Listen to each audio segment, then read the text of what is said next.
Você já experimentou olhar sua fome no olho? Tenta fazer isso uma vez.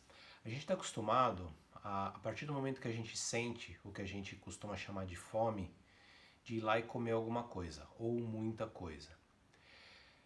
Programe-se para, na próxima vez que isso acontecer, ou no momento que você tiver mais calma, e tiver, por exemplo, em casa e puder dispor do tempo para fazer isso, tenta resistir esse impulso e olhar essa fome no olho. Tenta ver o que, que ela significa no fundo. Porque o que acontece? A fome emocional, ela é uma coisa assim, a gente sente a fome, mas a gente encara ela como um motivo para comer, não como uma indicação de fome especificamente, de fome propriamente dita. E são coisas bem diferentes. Acho que a essa altura você sabe o que é fome e o que não é. A fome de verdade é aquela coisa que quando a gente come qualquer alimento, a gente sente um prazer, porque a gente está. Porque está faltando alguma coisa no nosso organismo. Agora, a fome emocional é uma coisa que ela se acumula, vem uma coisa em cima da outra e assim não dá tempo, na verdade, da gente fazer a digestão da refeição anterior, já está novamente colocando comida em cima. Ou dentro da mesma refeição, a gente não para de comer. Então essa distinção é muito importante. E parte do processo meditativo em relação à comida é justamente isso. O que essa fome emocional significa para você? Ela, por exemplo, ela pode ser uma forma de adiar uma coisa importante que tem que ser feita. Ela pode ser aplacar uma emoção, uma ansiedade, alguma coisa desconfortável que você está sentindo. Ela pode ser companhia. Você está se sentindo solitário, solitária, e daí vai lá e come para passar o tempo e tal, por falta mais do que de fazer. Né? Então é preciso olhar essa fome no olho. E uma coisa muito importante nessa questão de olhar a fome no olho é o seguinte: onde você sente essa fome? Porque a fome, assim, intuitivamente, ela vai se manifestar na região do estômago, na região da barriga, um pouco mais para baixo. Mas tem que ver se outras partes do seu corpo estão mandando mensagem. E também isso é fundamental para você identificar as causas da fome emocional. Porque essa fome emocional ela pode se manifestar não só aqui no seu estômago, mas ela pode se manifestar nos seus ombros, com uma tensão nos ombros. Você pode ter uma dor de cabeça, você pode sentir o peito oprimido. Então, tem várias formas e o corpo. Isso é uma coisa que, à medida que o tempo passa e à medida que eu medito mais, isso está ficando cada vez mais evidente para mim. O corpo é um mensageiro muito mais eficiente do que a gente está sentindo do que a cabeça.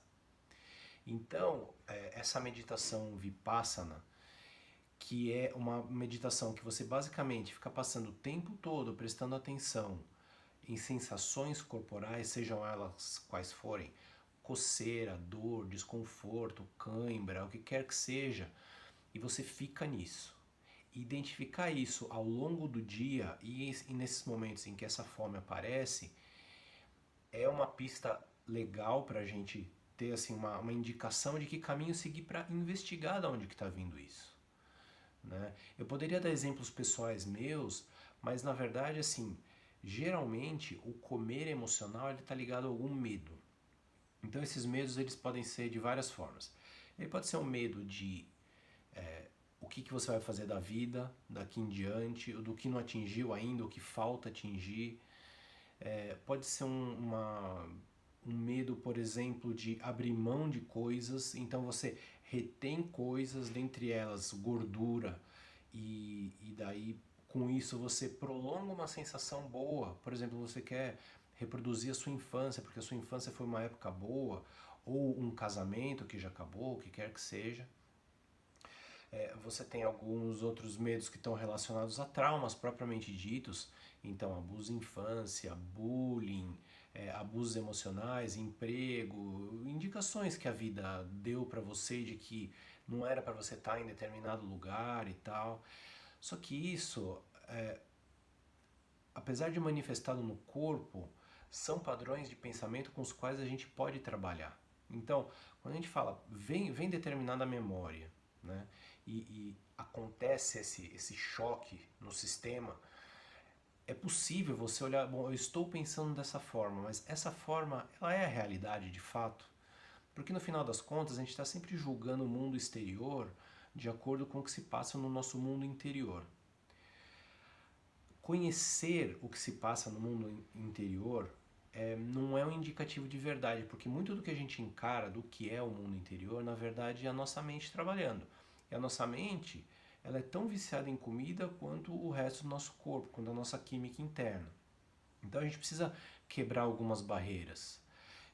Eu entendo que assim, muitas das pessoas, esse é um assunto que tem sido tratado recentemente de forma bastante exaustiva, e a gente precisa tomar cuidado para não se identificar com isso, né? Por exemplo, a questão de abusos sexuais na infância. Então vamos tomar esse exemplo. A pessoa, menino ou menina, foi abusado na infância e guardou isso de uma forma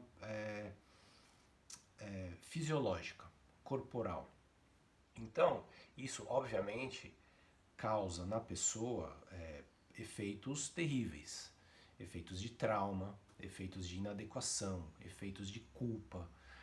E isso ao longo da vida vai se amplificando e a gente encarando o mundo externo de acordo com a nossa cabeça, pega isso e coloca como uma confirmação, né? O que aconteceu ali, não, realmente a culpa foi minha, então eu não mereço determinada coisa, mas tudo isso é ilusão. A ilusão, geralmente a gente fala, a gente se ilude por coisas positivas. Ah, eu vou ficar rico, ah, eu vou viajar, ah, eu vou, sei lá, ter o meu negócio, o que quer que seja. Mas a ilusão se dá também muitas vezes por coisas negativas, que é a identificação com um trauma. Eu sou a pessoa que fui abusada na infância. Por exemplo, eu fui atropelado, eu tinha 5 anos. Eu percebi que eu nunca me identifiquei com essa questão do atropelamento. Mas será que eu não me identifiquei mesmo? Depois do atropelamento, eu fiquei 45 dias engessado imóvel. Uma criança de 5 anos imóvel por 45 dias. Que mensagem isso passou pro meu corpo? Tipo, você fica aí quietinho, você não pode fazer o que você não pode sair correndo e tal. Então a gente precisa usar estratégia, inteligência, um pouco de frieza, um pouco de coragem para a gente superar isso. Obviamente, eu não estou dizendo para a pessoa que foi abusada, aliás, uma pessoa pode ser linchada, né? Para deixar isso de lado. Mas o deixar de lado, a gente tem que encarar isso como uma forma de realmente nascer de novo. Meu, eu não sou mais essa pessoa, eu sou essa pessoa que a partir desse momento vai seguir nessa direção, não mais naquela direção, não me identifico mais com aquilo. A pessoa que fez isso, que ela morra no inferno, escreve sobre isso. Eu quero que essa pessoa seja presa, eu quero que essa pessoa sofra a mesma coisa que eu sofri. Mas perceba que tudo isso está no externo, são coisas sobre as quais você não tem controle. Então, qual que é a solução para isso? A solução é mudar o pensamento e ver em que parte do corpo isso se manifesta. Tá? E isso é importante. Pensa assim, o corpo manda mensagem. Tá? Então, tá, o seu coração sentiu oprimido, você sentiu a sua garganta fechar, o que quer que seja, não importa. Essa é a mensagem que alguma coisa se manifestou. E a partir daí, isso pode servir de gatilho para você comer. Ok, não faça nada em relação a isso a princípio, não tem problema. Mas comece a pensar, cada vez que você sentir isso, opa, meu pescoço fechou, meu peito oprimiu, eu senti alguma coisa no meu estômago. Veja, explora isso, cada vez. Para um pouquinho, por que eu estou sentindo isso? Por quê? Por quê? Faça 1000 perguntas, faça muitos porquês. Porque essa é a forma da gente descobrir, na verdade, como é que as coisas funcionam dentro da gente e a partir daí a gente consegue mudar o padrão de pensamento e mais pra frente, se você precisar de ajuda, você tem que ir atrás de ajuda. Se você precisar de remédio, você terá que tomar remédios. Veja, não tem uma solução mágica, né? Eu não estou aqui para dizer para você que você vai sentar em meditação, que você vai fazer um reiki. Não, tudo isso é um processo. As pessoas estão sempre esperando um milagre, mas o milagre toma trabalho. Quando as pessoas dizem aconteceu um milagre comigo, realmente aconteceu um milagre. Mas existe um processo. E se uma pessoa saiu de um ponto X e chegou num ponto Y, tal, que essa pessoa não se identifica mais com esse ponto X, que superou totalmente as dores que sentia aqui, e ela foi para o ponto Y, isso não deixa de ser um milagre. Você concorda comigo? Não deixa de ser. Porque no ponto X parecia impossível superar determinada situação. No ponto Y você olha para trás e fala, meu, realmente eu superei aquilo. Isso é um milagre. Mas teve o processo, respeita o processo. Você precisa dar o primeiro passo, você precisa botar o trem em andamento. É uma locomotiva. Ela tem esse trem inteiro de história, de tradição, de preconceitos e de identificação com traumas que é necessário superar. E vai ser difícil. Você vai precisar de ajuda. Você vai precisar usar todas as armas que você tem. Mas nem por isso quer dizer que seja impossível. Nem por isso quer dizer que daqui a um tempo você vai olhar para trás e vai deixar de pensar que tudo isso foi um milagre. E todos nós, eu sempre gosto de dizer que eu nunca estou falando isso de uma perspectiva superior, como eu faço isso todo dia e para mim é moleza. Não é assim. Né? Nenhuma pessoa é assim. Existem processos. E se eu estou falando isso é porque nesse momento específico eu estou vivendo o meu ou os meus processos. Cada pessoa tem os seus.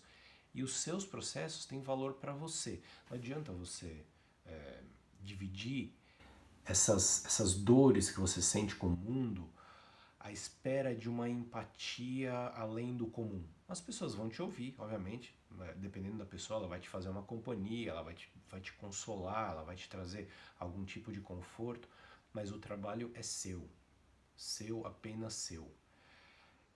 Aí que está a questão solitária da alma de estar no mundo. Os nossos temas a gente trabalha sozinho. Né? Então, não conte tanto com ajuda externa. Faça o seu trabalho. A ajuda virá de formas que você não espera. Não é assim, eu vou ligar para tal pessoa e essa pessoa vai me consolar e vai resolver. Não vai, ela não tem como saber o que se passa dentro da sua cabeça.